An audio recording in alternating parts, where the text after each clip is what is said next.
Hello students, तुमच्या सगळ्यांचं खूप खूप स्वागत आहे राम फार्मसी एज्युकेशन चॅनलमध्ये. ठीक आहे, आपण बायोकेमिस्ट्री हा सब्जेक्ट बघतोय आणि त्याच्यामध्ये आपण पार्ट 1 अँड पार्ट 2 जो आहे तो ऑलरेडी कंप्लीट केला आहे ऑफ कार्बोहायड्रेट मेटाबॉलिझम चॅप्टरचा. ठीक आहे, ज्यात आपण सगळ्या पहिल्या पार्टमध्ये ग्लायकोलायसिस अँड टीसीए सायकल बद्दल कंप्लीट डिटेलमध्ये बघितला आहे आणि दुसरा पार्ट जो आहे त्याच्यामध्ये आपण एचएमपी शंट पाथवे अँड ग्लुकोनिओजेनेसिस या दोन पाथवेज बद्दल डिटेलमध्ये बघितला आहे. ठीक आहे, ते दोन्ही जे व्हिडिओ आहेत ते ऑलरेडी आपण चॅनलमध्ये अपलोड केलेले आहेत, ते नक्की तुम्ही बघा आणि मग हा तिसरा पार्टही तुम्हाला नक्की व्यवस्थित समजेल. ठीक आहे, लेक्चर आवडलं तर नक्की लाईक करा, चॅनलला सबस्क्राईब करा.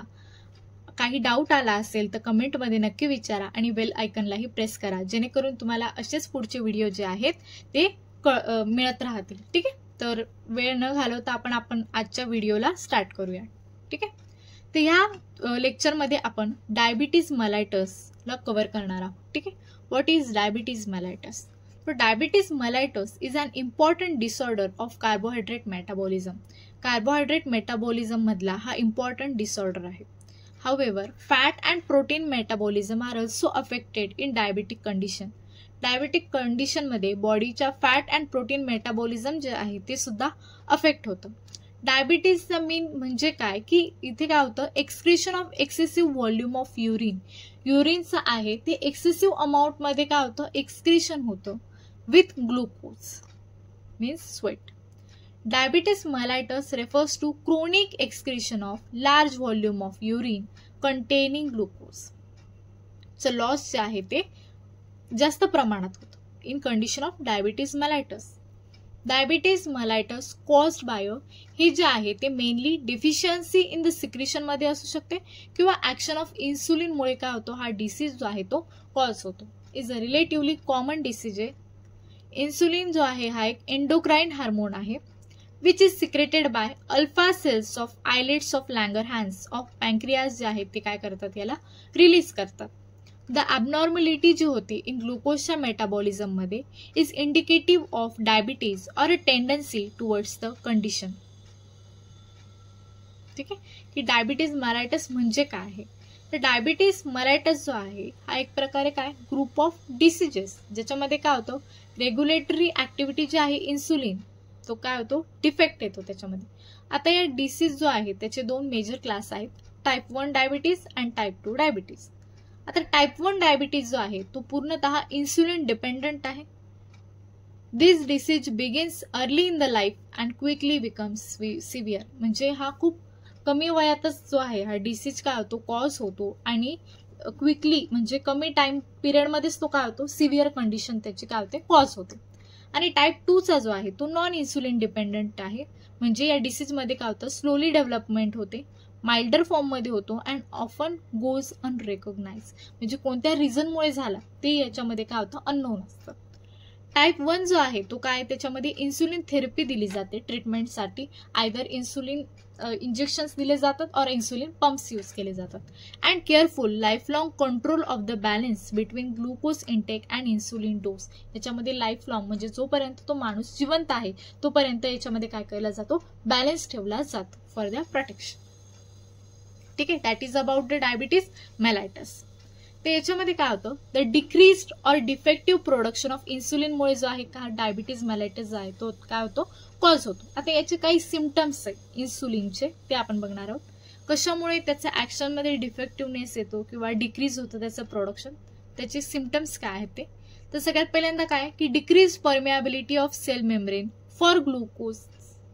तर ग्लुकोजसाठी सेल मेम्ब्रेनची परमिएबिलिटी जर डिक्रीज झाली असेल तर त्याच्यामुळे काय होतं, ग्लुकोजचं अक्युम्युलेशन जे आहे ब्लडमध्ये ते वाढतं आणि त्याच्यामुळे काय होतं, हायपरग्लायसेमिया जी आहे ती कंडिशन काय होते, राईज होते. हे एक सिम्पटम असू शकतं.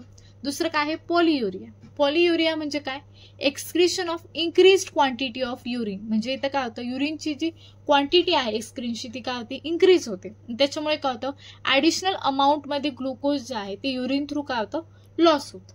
हा दुसरा सिम्पटम असू शकतो. आणि तिसरा सिम्पटम जो आहे दॅट इज पॉलिडिप्सिया. तिथे काय होतं की एक्सेसिव्ह थर्स्ट जी आहे विच लीड्स टू, त्याच्यामुळे काय होतं, कन्झम्पशन ऑफ वॉटर जे आहे ते काय होतं, इन्क्रीज होतं. आणि हे कशामुळे होतं, पॉलियुरियामुळे. जे लॉस जे झालंय ऍडिशनल अमाऊंट ऑफ युरिनमुळे, त्याच्यामुळे जे आहे ते काय होते, एक्सेसिव्ह थर्स्ट राईज होते आणि त्याच्यामुळे काय होतं, इन्क्रीज कन्झम्पशन ऑफ वॉटर. तर हे पण एक सिम्पटम असू शकतं. ठीक आहे. पुढचं काय, पॉलिफेजिया. आता पॉलिफेजिया म्हणजे काय, इथे एक्सेसिव्ह ॲपेटाईट होतात, leads to polyphagia and increase intake of food. त्याच्यामुळे काय होतं, इथे फूडचा जो इंटेक आहे तो वाढतो. This is to replace loss nourishment. आता बॉडीमधलं जे नरिशमेंट लॉस झाले, ठीक आहे, ते रिप्लेस करण्यासाठी इथे काय होतं, फूडचा इंटेक वाढतो. The diabetic has voracious appetite but in spite of over eating. इथे ओव्हर इटिंगची कंडिशन राईज होते. तरीही ओव्हर इटिंग झाली तरी पण इथे काय होतं, त्या पेशंटचं वेट लॉस होतो and become lean and emaciated, एकदम असा बारीकसर होतो. That is the polyphagia. As glucose is not enough for energy production. बॉडीमध्ये जेव्हा ग्लुकोज पासून एनर्जी प्रोडक्शन जे आहे ते इनफ अमाऊंटमध्ये होत नाही, तेव्हा इन्क्रीज मोबिलायझेशन ऑफ फॅट ते वाढतं from adipose tissue occurs. But the metabolism of fat is incomplete as the resulting in the production of large amounts of the intermediary products of fat metabolism, namely ketone bodies. आता next काय म्हटलंय की deposition जे आहे of लिपिड्सचं in the walls of blood vessels मध्ये resulting in, त्याच्यामुळे atherosclerosis जे आहे ती कंडिशन काय होते, राईज होते. आता हे बायोकेमिकल मेजरमेंट्स जे आहे ऑन द ब्लडवर असो और urine are essential in the diagnosis and treatment of diabetes. म्हणजे एखाद्या पेशंटला डायबिटीज आहे का नाही हे चेकआउट करण्यासाठी काय केलं जातं, त्याच्या ब्लडचं आणि युरिनचं टेस्ट केली जाते, डायग्नोसिस केलं जातं. आणि ते कशा थ्रू केलं जातं, त्याच्यासाठी एक टेस्ट केली जाते, that is glucose tolerance test. तिच्या पण बद्दल आपल्याला इथे डिटेलमध्ये म्हणजे थोड्याशा नोट्स, म्हणजे ती GTT म्हणजे काय ते आपल्याला इथे सांगायचं. ठीक आहे. व्हॉट इज DTT पण लक्षात ठेव. That is all about the diabetes mellitus, जे मेनली कशामुळे होतं, डेफिशियन्सी और इनऍक्टिव्हिटी ऑफ इन्सुलिन. ठीक आहे. त्याच्यानंतर आपण बघणार आहोत ग्लायकोजन स्टोरेजचे डिसीजेस बद्दल. ठीक आहे. तर ग्लायकोजनच्या स्टोरेजमुळे काय काय डिसीज कॉज होऊ शकतात. तर ग्लायकोजन स्टोरेज डिसीजेस जे आहेत is a result in the processing of glycogen सिंथेसिसमध्ये और ब्रेकडाऊन मध्ये जर काही डिफेक्ट असेल किंवा त्यांच्या प्रोसेसिंगमध्ये, तेव्हा हे काय होतात, ग्लायकोजन स्टोरेजचे डिसीजेस जे आहेत ते काय होतात, कॉज होतात. ते आता मसल्समध्ये होऊ शकतात, लिव्हरमध्ये होऊ शकतात आणि अदर सेल टाइप्समध्ये होऊ शकतात. तर ग्लायकोजन जे आहे हे काय मेजर सोर्स ऑफ एनर्जी आहे फॉर द बॉडीसाठी, बरोबर.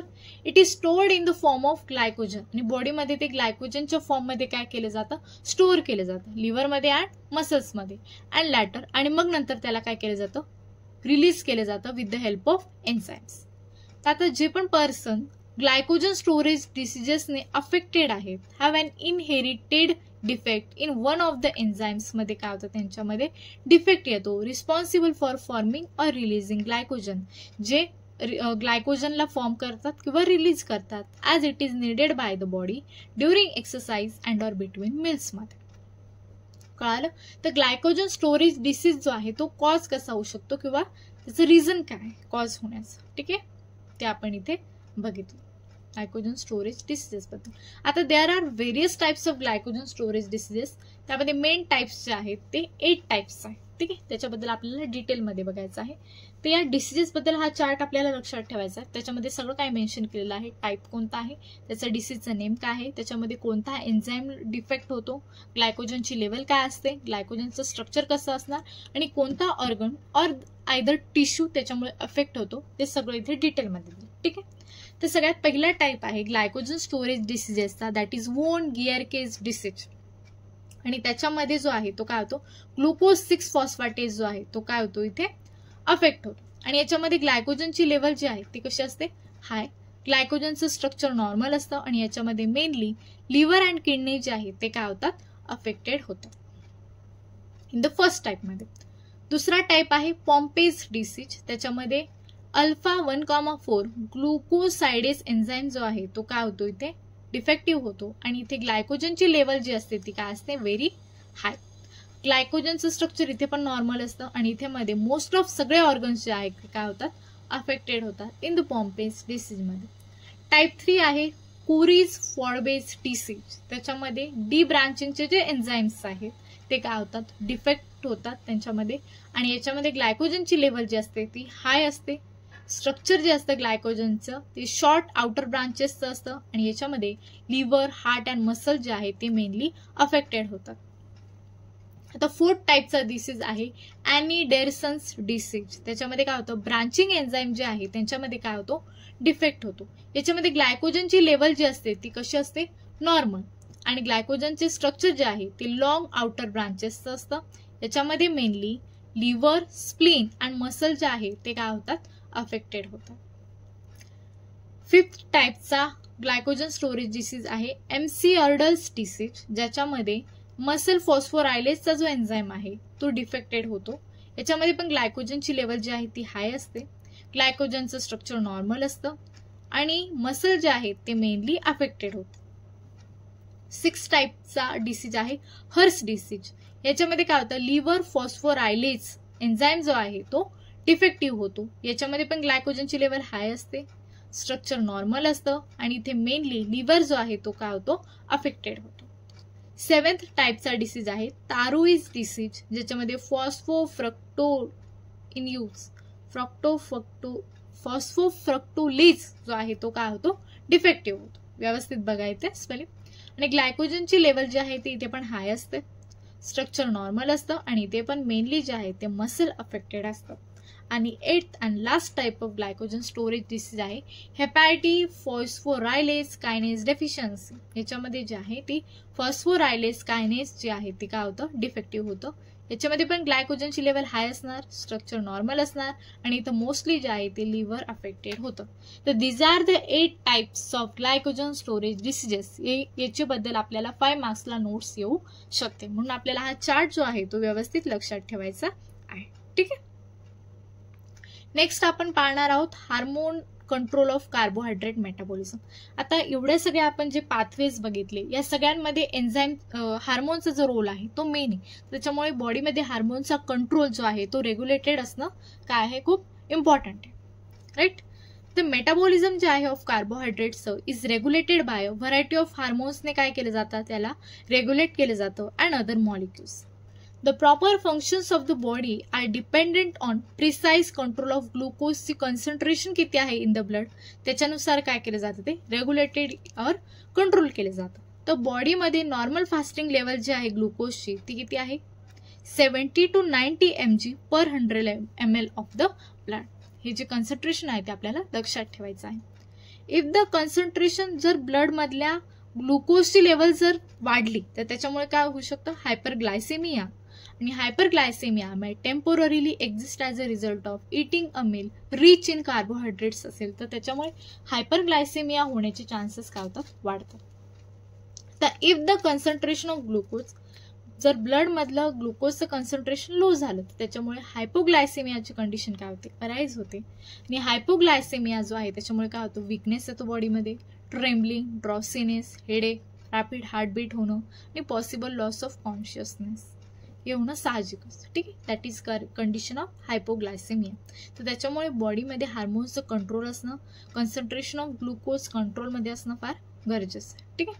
तर आपण आता इन्सुलिन बद्दल डिटेलमध्ये बघणार आहोत. आपण बघितलं की हार्मोनल कंट्रोलमध्ये इन्सुलिनचा किती मेन रोल आहे. ठीक आहे. आपण हे डायबिटीज मलायटसमध्ये पण बघितलं. तर इन्सुलिन जो आहे हा एक काय पॉलिपेप्टाइड सिक्रेटेड फ्रॉम द पॅन्क्रियाज मध्ये सिक्रेटेड होतं, बरोबर. आयलेट्स ऑफ लँगरहॅन्स सेल्स त्याला सिक्रेट करतात इन रिस्पॉन्स टू अ हायपरग्लायसेमियाच्या कंडिशनमध्ये. जेव्हा बॉडीमधल्या ब्लडमध्ये ग्लुकोजचं लेवल जास्त होतं तेव्हा इथे काय होतं, इन्सुलिन रिलीज होतं आणि त्याला काय करतो, युटिलाइज करतो, which usually result shortly after ingesting a meal. The major effect जो आहे ऑफ इन्सुलिनचा is to promote the transport of sugar across the cell membrane of fat and muscle cells. काय करतो तो, ट्रान्सपोर्टेशनचं काम करतो. In addition insulin also promotes अनाबोलिक प्रोसेसेसला प्रमोट करतो, म्हणजे जिथे फॉर्मेशन किंवा सिंथेसिस होतं मॉलिक्युल्सचं, such as increasing the rate of synthesis for ग्लायकोजनचं असू शकतं, फॅटी ॲसिड्सचं असू शकतं अँड प्रोटीन्स असू शकतात. इन्सुलिन इनहिबिट्स जे कॅटाबॉलिक प्रोसेसेस आहे बॉडीमधले, म्हणजे जे काही ब्रेकडाऊन होतात ऑफ ग्लायकोजन असो, फॅट असो, त्याला काय करतं, इनहिबिट करण्याचं काम करतं. अ डेफिशियन्सी ऑफ इन्सुलिन जे आहे रिझल्ट्स इन त्याच्यामुळे परमनंट हायपरग्लायसेमिक कंडिशन जी आहे ती होऊ शकते जर इन्सुलिनची डेफिशियन्सी असेल तर. दॅट इज डायबिटीज मेलाइटस, त्याच्याबद्दल आपण ऑलरेडी बघितलं. इफ लिटिल और नो इन्सुलिन इज प्रेझेंट तर glucose cannot be utilize properly. आपण त्या ग्लुकोजला युटिलाइजच करू शकणार नाही by the cells and accumulates in the blood, आणि ते ब्लडमध्ये ॲज इट इज काय होईल, स्टोअर होत. त्याच्यामुळे जे आहे ती हायपरग्लायसेमियाची कंडिशन काय होईल, अराईज होईल. Fatty acid metabolism is also upset, तेव्हा हे जास्त प्रोबेबली होण्याचे चान्सेस असतात. ठीक आहे. हायपर इन्सुलिनिझम जर झालं म्हणजे काय की लीड्स टू द, त्याच्यामुळे हायपोग्लायसेमिक कंडिशन होऊ शकते. म्हणजे बॉडीमधल्या इन्सुलिन जादा सेन्सिटिव्ह असेल तर ते काय करेल, कंटिन्युअसली ग्लुकोजचं जे आहे ते काय करत असेल, रिमूव्ह करत असेल फ्रॉम द ब्लड. मग त्याच्यामुळे काय होतं, बॉडीमधलं जे ग्लुकोजचं कंटेंट आहे ते काय होईल, कमी होईल, आणि त्याच्यामुळे काय होईल, हायपोग्लायसेमिक कंडिशन जी आहे ती बॉडीमध्ये अराईज होण्याचे चान्सेस वाढून जातील. तर severe hypoglycemia may result when a diabetic injects too much insulin. जर इंजेक्ट करत असेल तेव्हा सुद्धा हायपोग्लायसेमिया कंडिशन अराईज होण्याचे चान्सेस काय जास्त होतात. A severe insulin shock may result in coma, त्याच्यामुळे पेशंट्स कॉमामध्ये पण जातात. Since glucose does not reach the brain, कारण ग्लुकोज जे आहे ते ब्रेनपर्यंत पोहोचत नाही. A diabetic usually carries a glucose rich food such as candy to provide a quick supply of glucose to replenish depleted glucose levels caused by too much insulin.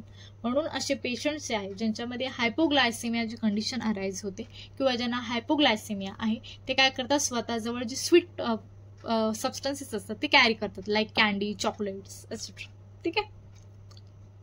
आता आपण बघणार आहोत फंक्शन्स ऑफ इन्सुलिन. आता mainly functions काय, insulin काही ज्या process आहे बॉडीमधल्या त्यांना काय करतं, प्रमोट करतं, आणि काहींना इनहिबिट करण्याचं काम करतं. आता कोणकोणत्या गोष्टी प्रमोट करतो, दॅट इज टर्न्स ऑन, ते आपण बघणार आहोत. सगळ्यात पहिल्यांदा ते काय करतं, uptake and use of glucose by insulin sensitive सेल्सचं काय करतं, तो अपटेक करतो आणि यूज करतो. दुसरं काय त्याचं function, storage of glucose in the form of glycogen in the liver and skeletal muscle tissue and storage of fat. हे काय झालं त्याचं दुसरं फंक्शन. म्हणजे इन्सुलिन जो आहे तो काय करतो, ग्लुकोजचं स्टोरेज करतो in the form of glycogen in the लिव्हरमध्ये अँड स्केलेटल मसलच्या टिश्यूमध्ये, किंवा आपण असं पण म्हणू शकतो की फॅटचं पण स्टोरेज जे आहे ते इन्सुलिनच करतं. तिसरं फंक्शन काय त्याचं की अपटेक ऑफ अमिनो ऍसिड्सचा अपटेक करतो अँड सिंथेसिस ऑफ प्रोटीन्स. आणि चौथं फंक्शन आहे डीएनए सिंथेसिस मध्ये पण काय करतो, इन्सुलिन जो आहे हा हेल्पफुल असतो. ठीक आहे. आता कोणकोणत्या फंक्शन्स आहे इन्सुलिन ते स्टॉप करतो किंवा ऑफ करतो ते आपण बघणार आहोत. ब्रेकडाऊन ऑफ ग्लायकोजनचं जे ब्रेकडाऊन होतं इन लिव्हर सेल्सला त्याला काय करतो insulin, turn off. Breakdown of फॅटला थांबवतो. Breakdown of protein and gluconeogenesis जे आहे त्याला काय करतो, इनहिबिट करण्याचं काम जे आहे ते काय करतं, insulin. These are the main functions of insulin, हे पण आपल्याला लक्षात ठेवायचं. ठीक आहे. तर आतापर्यंत आपण या व्हिडिओमध्ये काय काय बघितलं, दॅट इज सगळ्यात पहिल्यांदा आपण डायबिटीज मेलाइटस म्हणजे काय ते बघितलं. त्यानंतर आपण ग्लायकोजन स्टोरेजचे डिसीजेस कोणकोणते आहेत ते बघितलं. Then hormone control of carbohydrate metabolism म्हणजे काय आणि इन्सुलिनची इम्पॉर्टन्स, इन्सुलिन म्हणजे काय, या सगळ्या गोष्टी ज्या आहेत त्या आपण या व्हिडिओमध्ये कव्हर केल्या. ठीक आहे. तर that is all about our carbohydrate metabolism. तर कार्बोहायड्रेट मेटाबॉलिझमचे चॅप्टर आहे ते आपल्या इथे कम्प्लीट झालं आहे. नेक्स्ट व्हिडिओपासून आपण पॅथोफिजिओलॉजी हा सब्जेक्ट जो आहे तो स्टार्ट करणार आहे. ठीक आहे. तर या व्हिडिओमध्ये तुम्हाला काही समजलं नसेल किंवा काही डाऊट असेल तर नक्की तुम्ही कमेंट बॉक्समध्ये विचारा. लेक्चरला लाईक करा, शेअर करा आणि चॅनलला सबस्क्राईब करा. ठीक आहे. Thank you so much.